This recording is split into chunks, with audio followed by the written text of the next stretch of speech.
avec le poids de la voiture, à tout moment, je peux faire la voiture tomber dans le vide. Et si la voiture tombe dans le vide, je suis mort. Salut à tous, c'est Willem et on se retrouve aujourd'hui pour une nouvelle vidéo.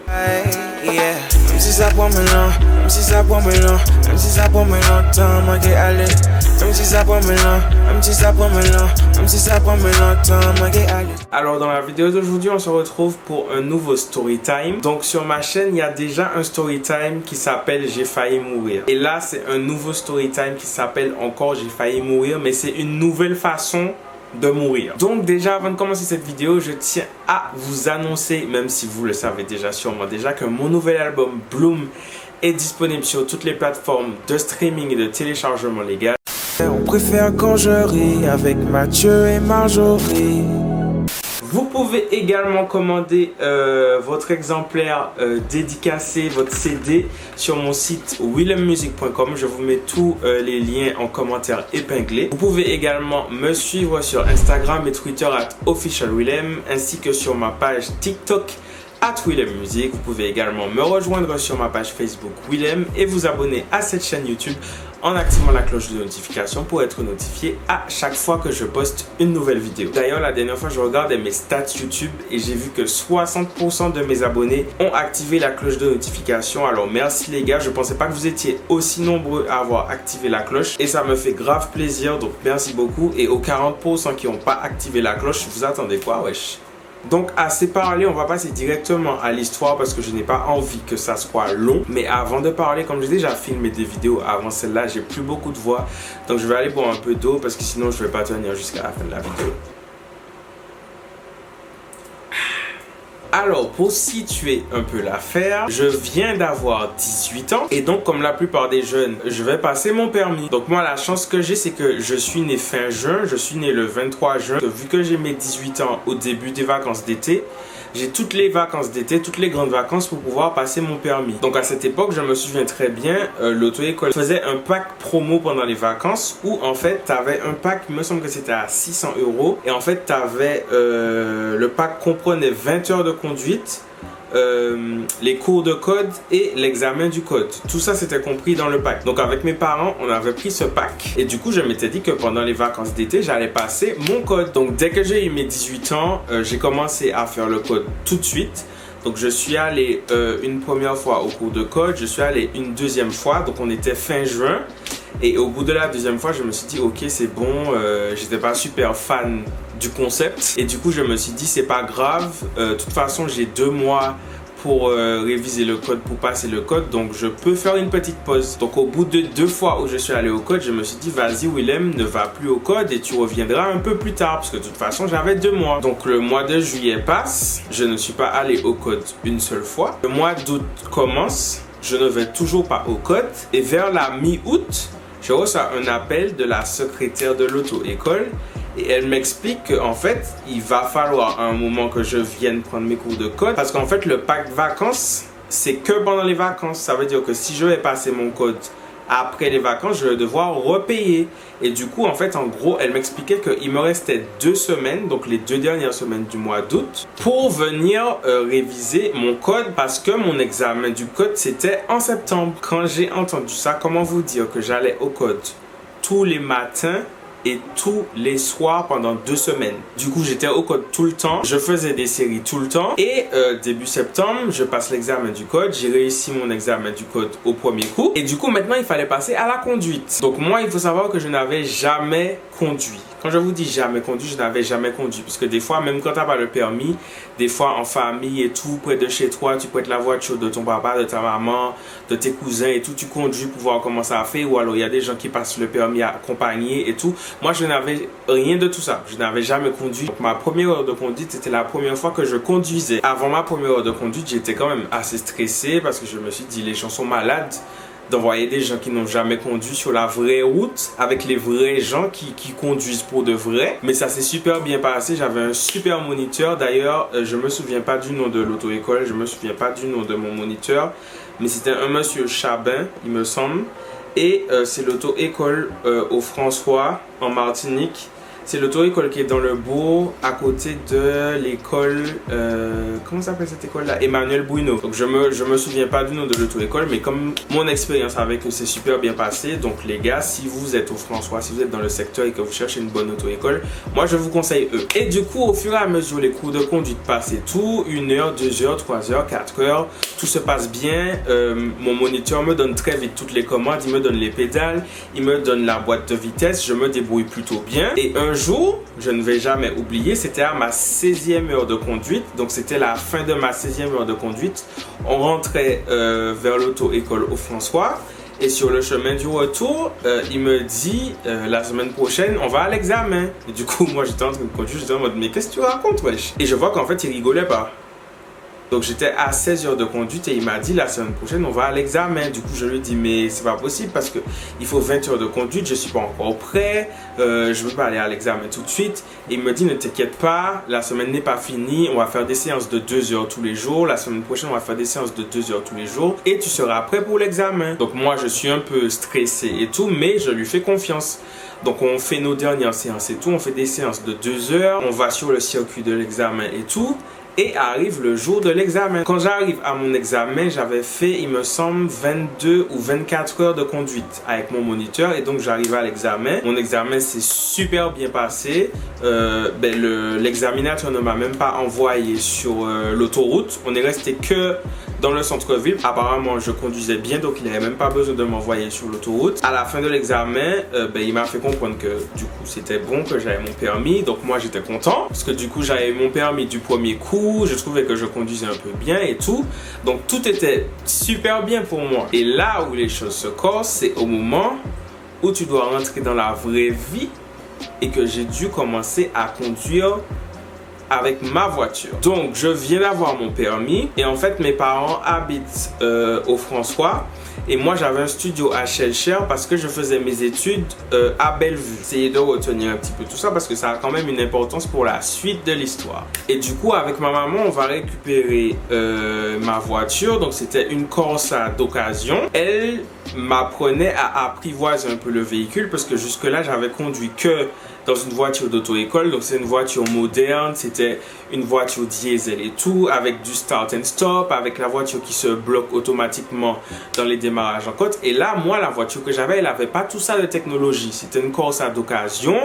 Le démarrage en côte, si tu ne fais pas ton démarrage en côte, si tu ne freines pas, la voiture ne va pas freiner pour toi. Donc, pendant les premières fois où j'ai conduit, ma maman était toujours là sur le siège passager. Donc, vous connaissez déjà les mamans. Quand vous venez d'avoir votre permis, elles sont sur le siège passager, mais elles ne sont pas tranquilles. Ça veut dire qu'elle tient le truc, elle n'a pas de pédale à ses pieds, mais elle veut à tout prix freiner. Elle trouve que tu roules trop vite, elle trouve que tu prends mal les virages. Et les mamans ne sont pas sereines. Et du coup, ma maman m'explique, elle me dit, Willem, tu viens d'avoir ton permis, donc ne prends pas la voiture tout seul parce que tu n'as encore jamais conduit tout seul. Tu as toujours eu soit un moniteur, soit tes parents, donc ne prends pas la voiture tout seul. Attends que tu te familiarises bien avec pendant qu'on est là et tout, mais ne prends pas la voiture tout seul. Souvenez-vous bien que ma maman m'a dit, ne prends pas la voiture tout seul. Et là, quelque chose de très important à ceux qui regardent cette vidéo, je vais vous donner un petit conseil. Je vous jure que ce conseil-là, il va vous servir toute votre vie. Quand votre maman vous dit quelque chose, écoutez votre maman. Je vous jure que les mamans, je sais pas comment expliquer ça, mais les mamans, elles ont toujours raison. Quand ta maman te dit un truc, écoute ta maman. S'il te plaît, écoute ta maman. Donc ma maman m'a dit, Willem, ne prends pas la voiture tout seul. Et du coup, pendant tout ce temps-là, où je venais d'avoir mon permis, mais que je n'étais pas encore familiarisé avec la voiture était garée près de chez moi à Shellshare, mais j'allais à l'école à Bellevue en Mosaïque. Donc j'allais en cours en bus, je faisais mes courses en bus et tout, parce que je ne conduisais pas encore la voiture tout seul, parce que ma maman m'avait dit de ne pas conduire la voiture tout seul. Et donc le week-end, j'avais pas cours, donc je rentrais chez moi au François, Et mes parents, ils avaient pris l'habitude de venir me chercher puisque j'avais pas encore le permis, donc ils venaient me chercher. Et ce week-end-là, donc c'était le premier week-end où j'avais ma voiture et où j'avais mon permis, j'avais dit à mes parents que ce n'était pas la peine de venir me chercher parce que je ne comptais pas descendre au François ce week-end-là, que je comptais rester sur Shellshare. Sauf que c'était pas vrai. Ce que je voulais faire, c'est que je voulais prendre la voiture tout seul et arriver au François et leur faire la surprise pour leur montrer que j'étais capable de conduire tout seul et d'arriver au François, arriver près de la maison en mode regardez, Willem qui a mené l'auto. Donc, le samedi après-midi vient, je nettoie mon petit studio à Shellshare et tout, je prépare mes affaires et je prépare mes sacs et tout pour rentrer chez moi au François. Donc, maman m'avait dit, Willem, ne prends pas la voiture tout seul. Et qu'est-ce que moi je fais? Je prends la voiture tout seul. Donc, je prends mon petit sac et tout, j'installe le tout dans ma petite Corsa d'occasion. Donc je suis un peu nerveux, je suis un peu stressé puisque c'est la première fois que je conduis. Forcément, maman n'est plus là, papa n'est plus là, le moniteur n'est plus là. Là, je suis livré à moi-même. Là, je suis tout seul dans la voiture. Si un bague arrivé, je suis seul. Donc je commence à démarrer le véhicule. Je commence à rouler dans ma petite Corsa et tout. Pour ceux qui voient un peu à Terreville, à Shellshare, il y a une sorte de montée. Vous voyez, il y a la montée qui est à Terreville et tout. Et en fait, ceux qui viennent de la montée, on a la priorité. Et ceux qui sont sur la route principale, que ce soit ceux qui descendent ou qui montent, je ne sais pas s'ils ont un stop ou un cédé le passage, mais en tout cas, nous qui montons, on a la priorité. Et donc forcément, en arrivant, je n'ai pas freiné parce que j'avais la priorité. Et une voiture qui n'a pas respecté ma priorité, on a failli faire un accident, mais on n'a pas fait d'accident parce que la voiture a freiné juste à temps. Rien ne s'est passé, j'ai continué, je suis passé. Je me suis dit, c'est bon, pas d'accident, je ne suis pas mort, je suis vivant. Donc je continue ma petite route et tout. Comme on était samedi après-midi, il n'y a pas d'embouteillage sur la rocade, il n'y a pas d'embouteillage près de la Galeria. Vous savez, il y a des endroits où des fois quand il y a des embouteillages, tu dois faire des démarrages en côte dans les embouteillages et tout. Dieu merci, je n'ai pas eu ça. Donc je continue ma petite route tranquillement et je suis déjà en train de visualiser le moment où je vais arriver chez moi et où mes parents vont me voir et ils vont être super fiers de moi. Donc je continue ma route et tout. Et donc quand je quitte le Lamentin et que j'arrive au niveau du rond-point de Carrère pour aller vers le François, il commence à pleuvoir. Donc je fais monter les vitres. Et comme il pleut vraiment fort, il y a de la buée sur le pare-brise. Donc comme la buée m'empêche de voir, qu'est-ce que je fais? Ce que tout le monde aurait fait. Je mets la clim pour enlever la buée sur le pare-brise pour voir la route, pour ne pas faire d'accident. Donc je tourne le truc de la clim pour mettre la clim. Je vois qu'il n'y a pas de clim. Je me dis peut-être que c'est pas fort. Je mets la clim à 2, il n'y a pas de clim. Je mets la clim à 3, il n'y a pas de clim. Je mets la clim à 4, il n'y a pas de clim. Donc en fait là, je suis sur la route, tout seul. C'est la première fois que je prends la voiture. La pluie est en train, il pleuvait vraiment fort.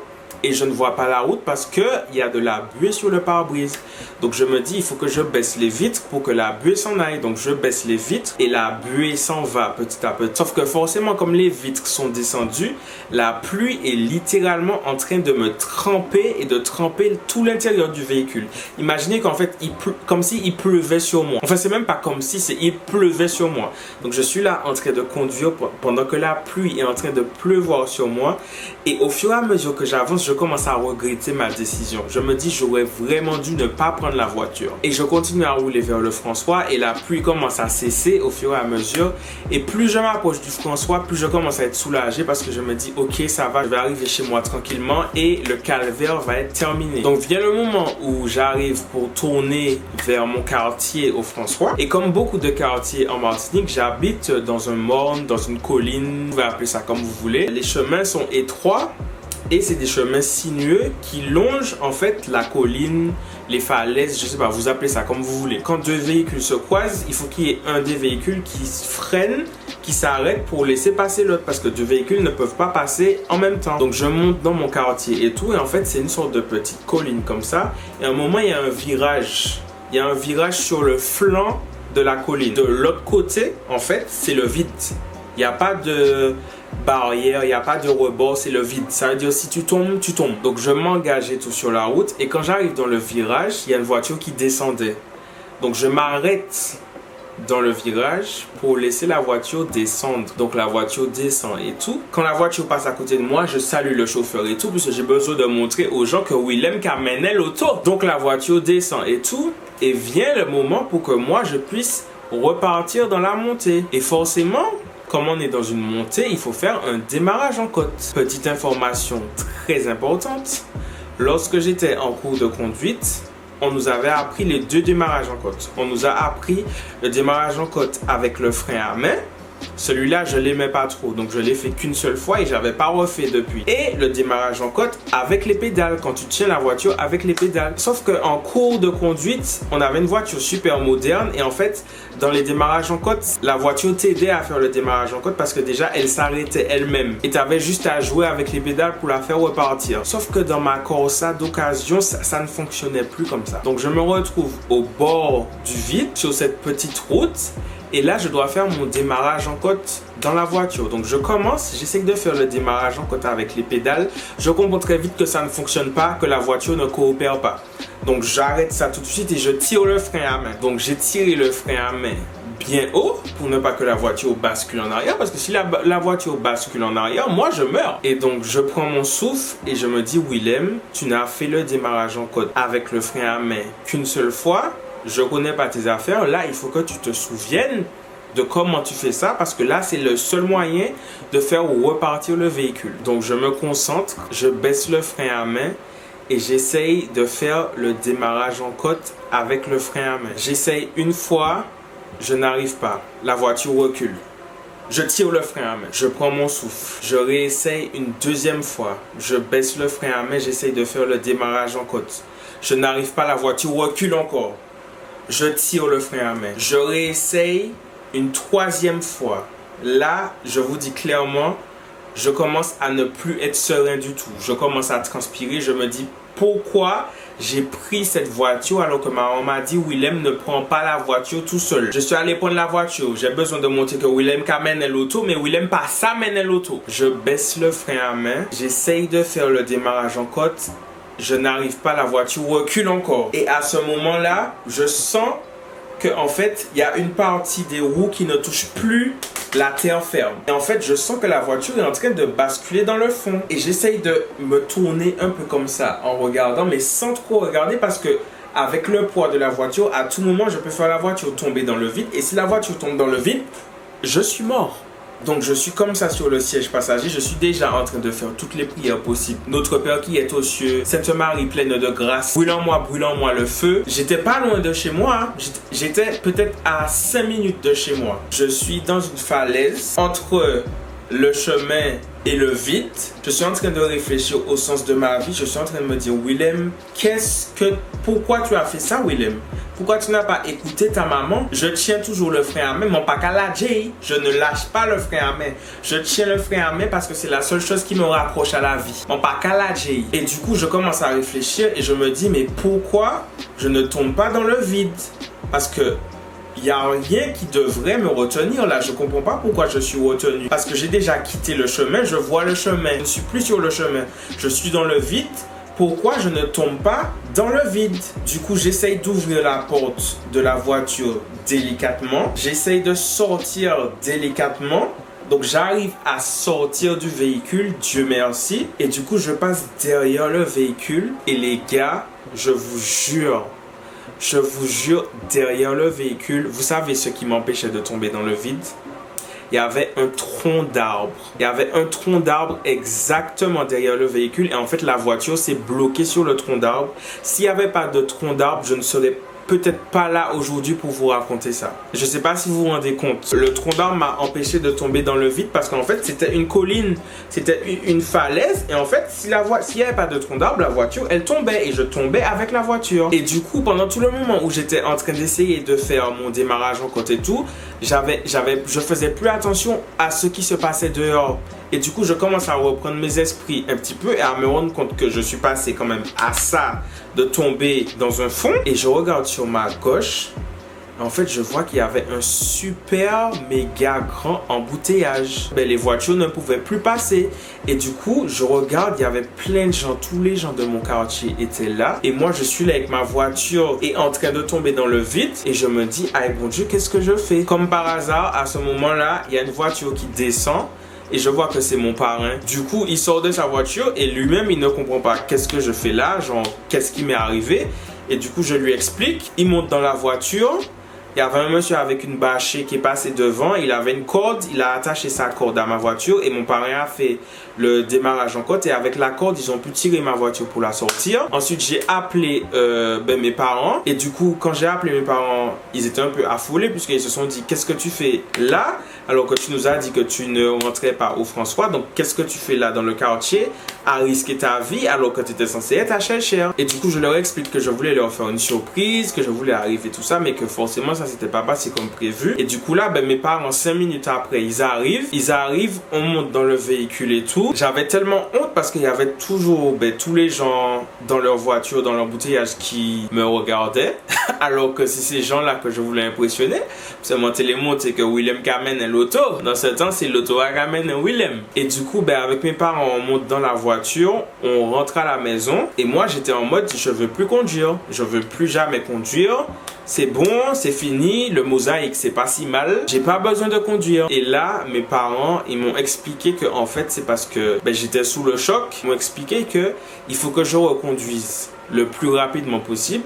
Parce que si je laisse ça s'installer dans ma tête, je vais plus vouloir reconduire parce que ça m'aura traumatisé. Et il faut que je reconduise. C'est exactement genre quand tu fais du cheval et que tu tombes à cheval et que tu as peur de remonter à cheval. Il faut que tu remontes tout de suite à cheval, sinon tu vas plus jamais remonter. Mais là, c'est le même principe.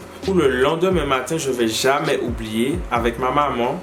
On a pris la voiture, donc on a pris la Corsa. On est allé dans des endroits où il y avait des montées, des mornes. Et pendant toute la matinée, j'ai fait des démarrages en côte avec la voiture. Ma maman m'a fait faire des démarrages en côte toute la matinée dans la voiture jusqu'à ce que je maîtrise le démarrage en côte avec ce véhicule. Donc voilà, cette vidéo est maintenant terminée. J'espère que ça vous a plu. La morale de l'histoire, vraiment, les gens, s'il vous plaît, quand votre maman, quand vos parents, mais surtout les mamans parce que les mamans, elles ont l'instinct. Quand ta maman te dit quelque chose, écoute ta maman. Je te promets, écoute. Il faut toujours écouter sa maman. Ça, c'est la morale de cette vidéo. Toujours écouter sa maman. Donc, je vous souhaite une bonne journée si vous regardez cette vidéo en journée.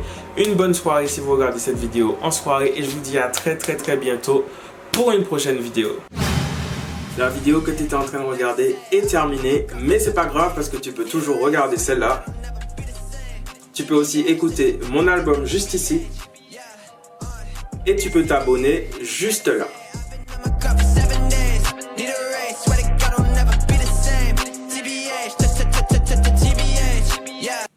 Voilà.